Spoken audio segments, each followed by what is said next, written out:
Good morning, students. Welcome back to the new session of learning in this lockdown period. We are today going to start chapter number 3 of class 11, and the name of the chapter is Theory Ways of Accounting Standard and Indian Accounting Standard, Indian Standard. Okay. So in this chapter we are going to first discuss about the accounting principle. What we are going to discuss? Accounting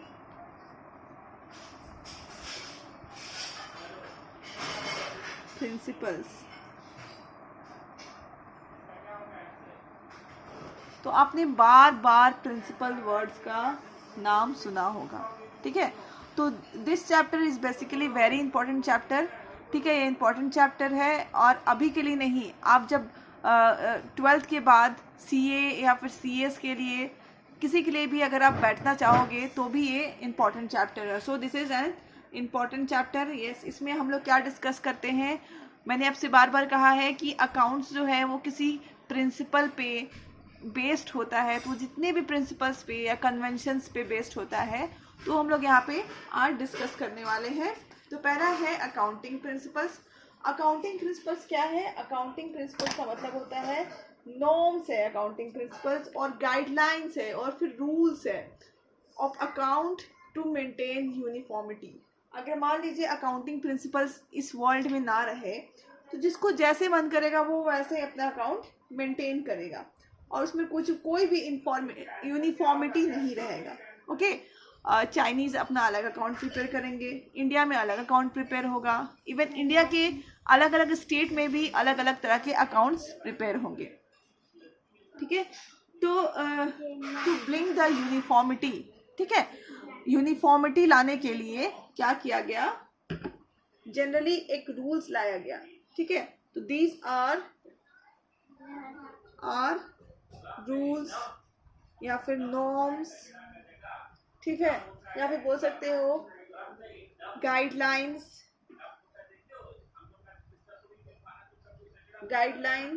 ठीक है, of accounting,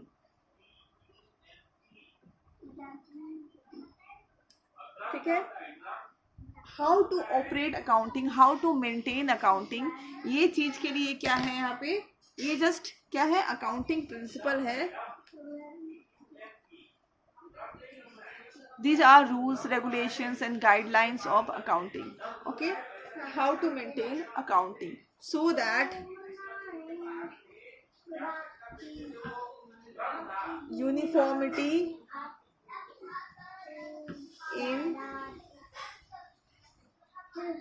accounts can be maintained. Okay, can be maintain, ठीक है। मतलब mainly एक जैसे accounts बनाने के लिए हमें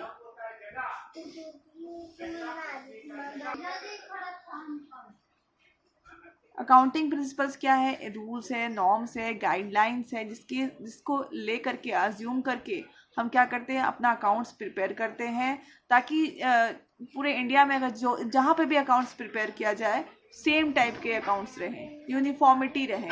ओके, जैसे हम लोग स्कूल ड्रेस पहनते हैं ना, सारे का स्कूल ड्रेस सेम होता है। अगर हमारे पास कोई भी ड्रेस कोड ना रहे, मतलब यूनिफॉर्म ना रहे, तो जिसको जो मन करेगा वो स्कूल में पहन के आ जाएंगे और वो कोई भी यूनिफॉर्मिटी नहीं रहेगा। In the same way accounts में भी वैसे ही होता है। अगर अकाउंट्स में कोई प्रिंसिपल्स, रूल्स, रेगुलेशंस नहीं होंगे तो हर लोग अपने हिसाब का अकाउंट्स प्रिपेयर करेंगे। ओके, अपने अकाउंट्स का हिसाब अपने मन का अकाउंट्स बनाएंगे एंड उसमें कोई भी यूनिफॉर्मिटी नहीं होगा, ठीक है। अब हम देखते हैं फीचर्स ऑफ अकाउंटिंग। इसके फीचर्स क्या क्या होते हैं? इसके बेसिकली 3 फीचर्स हैं, ठीक है। बेसिकली इसके 3 फीचर्स होते हैं, ठीक है। पहला तो ये मैन मेड होता है। मैन मेड मतलब इसको कोई ना कोई इंसान बनाया है। जितने भी अकाउंटिंग प्रिंसिपल्स है they are all human made, मतलब कोई ना कोई इसको इंसान ने बनाया है, ह्यूमंस ने बनाया है, so we can call this a man made. Okay, and ये फ्लेक्सिबल हैं. फ्लेक्सिबल मतलब टाइम टू टाइम अगर सोसाइटी में कोई चेंजेस आते हैं, लाइक जीएसटी रिसेंटली 2-3 ईयर्स में आया है, वरना उसके पहले जीएसटी नहीं थी. ठीक है, तो अब अकाउंट्स में आपको क्या करना पड़ेगा, जीएसटी भी इंक्लूड करना पड़ेगा. ठीक है, तो जो भी चेंजेस आती हैं अकाउंट्स सोसाइटी में, अकाउंट्स को उसको भी क्या करना पड़ता है, फॉलो करना पड़ता है. या फिर अब गवर्नमेंट ने अगर कोई रूल्स रेगुलेशंस लेकर के आए हुए हैं तो उसको भी एक अकाउंट्स में उसको भी क्या करना पड़ता है, जगह देनी पड़ती है. So accounts, this accounting principle are flexible, मतलब time to time we can make changes in this accounts. Generally accepted, generally accepted, ये जो अकाउंटिंग प्रिंसिपल है उनको हम जनरली एक्सेप्टेड बोलते हैं. मतलब जितने भी लोग हैं सब लोगों ने इस अकाउंटिंग प्रिंसिपल को एक्सेप्ट किया है. ओके, सब लोगों ने क्या किया है, इस अकाउंटिंग प्रिंसिपल को, गाइडलाइंस को फॉलो किया है या फिर एक्सेप्ट किया है, क्योंकि वो रेलिवेंस है, इसका ऑब्जेक्टिव है एंड ये फीजेबल है. That is why all the people have accepted this accounts. So हम लोग इसको बोलते हैं GAAP गैप. ठीक है, this is not working today. GAAP gap. Gap का मतलब होता है जनरली एक्सेप्टेड अकाउंटिंग प्रिंसिपल. हमेशा आपको गैप का फुल फॉर्म आना चाहिए. It is generally accepted accounting principle, generally accepted accounting principle. Okay, अब अगेन हम देखते हैं आगे कि ये जो हमारा प्रिंसिपल है, this is divided into 2 types. Accounting principle को हम 2 टाइप्स में डिवाइड करते हैं. ठीक है, यहाँ लिखते हैं टाइप्स. इनको हम 2 टाइप्स में डिवाइड करते हैं. पहला है अकाउंटिंग कंसेप्ट्स, अकाउंटिंग कंसेप्ट्स. दूसरा है अकाउंटिंग कन्वेंशंस.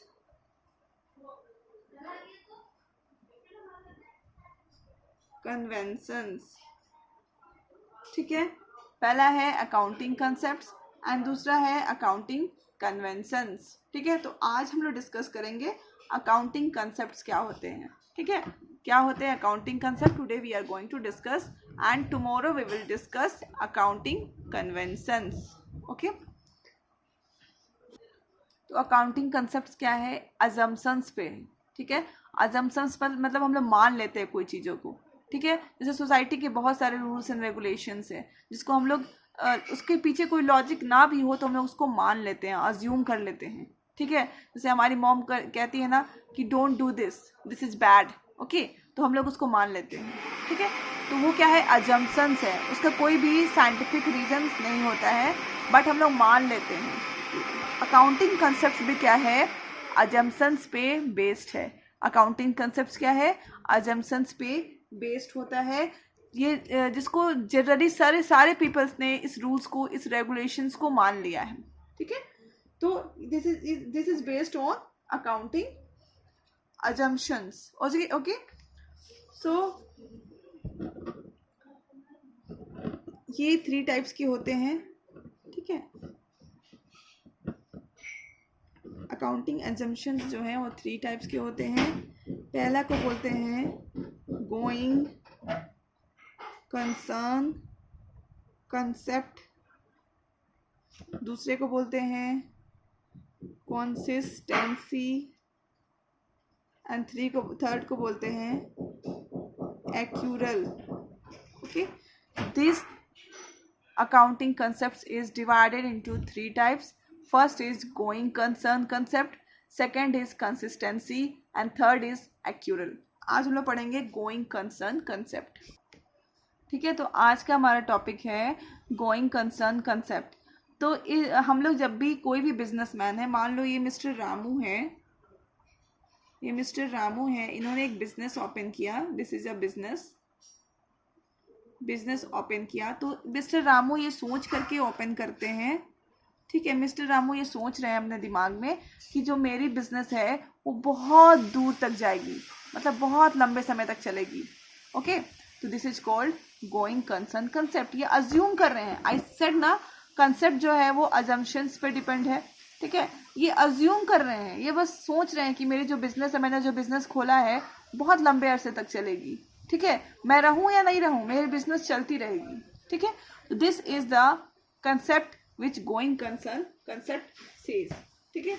यहाँ पे जो कंसर्न है, कंसर्न इसका मतलब होता है बिजनेस,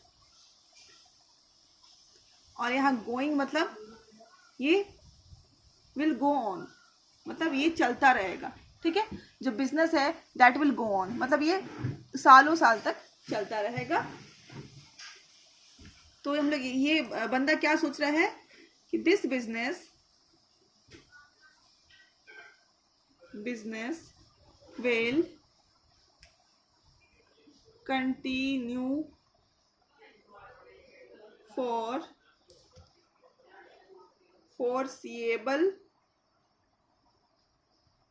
future, मतलब हम जो फ्यूचर हम रहे या ना रहे, ठीक है, ऐसा फ्यूचर जिसको हम भी नहीं देख सकते हैं, तब तक ये बिजनेस चलता रहेगा, ठीक है। This person is thinking and that is why, ये जो ऑब्जर्वेशंस है, ये जो थिंक है इसका, इसके बेसिस पे इसने क्या किया है, ये बिजनेस खोला है, okay. And there is no intention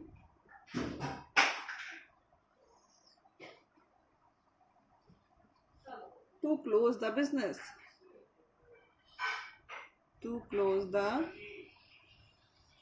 business, ठीक है।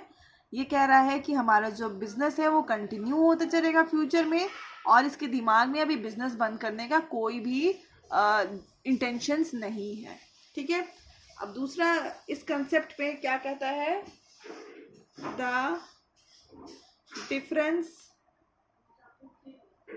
Between fixed assets and current assets are made because of this concept, मतलब इस कंसेप्ट की वजह से, गोइंग कंसर्न कंसेप्ट की वजह से जो डिफरेंस हुआ है between fix assets and current assets, okay. वरना अगर मान लो ये हम सोच लिए कि हमारा बिजनेस 6 महीना में बंद हो जाएगा, तो हम क्यों अपने एसेट्स को करेंट एसेट्स, फिक्स एसेट्स में डिवाइड करेंगे, ठीक है। करेंट एसेट्स वैसे एसेट्स होते हैं जो 1 साल में कैश में कन्वर्ट हो जाते हैं, एंड फिक्स एसेट्स वैसे एसेट्स होते हैं जो हमारे पास लंबे समय तक चलते हैं, ठीक है, और हमें फर्दर हमारा बिजनेस को ऑपरेट करने में हेल्प करते हैं। तो अगर हमारा जो अगर हमारे अजम्पशंस नहीं हो कि हमारा बिजनेस लंबे अरसे तक चलेगा, तो हम अपना बिजनेस को fix assets and current assets में डिवाइड नहीं करेंगे, डिफरेंशिएट नहीं करेंगे, ओके। तो ये जो हमने डिफरेंशिएट किया है between fix assets and current assets, this is because of going concern concept. This is important topic, important point, ये आपको ऑब्जेक्टिव में पूछा जाएगा, ओके। पूछा जा सकता नहीं, पूछा जाएगा, okay. Then next, distinction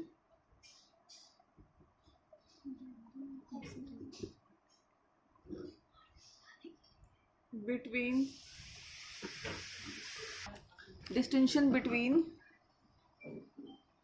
capital expenditure and revenue expenditure are made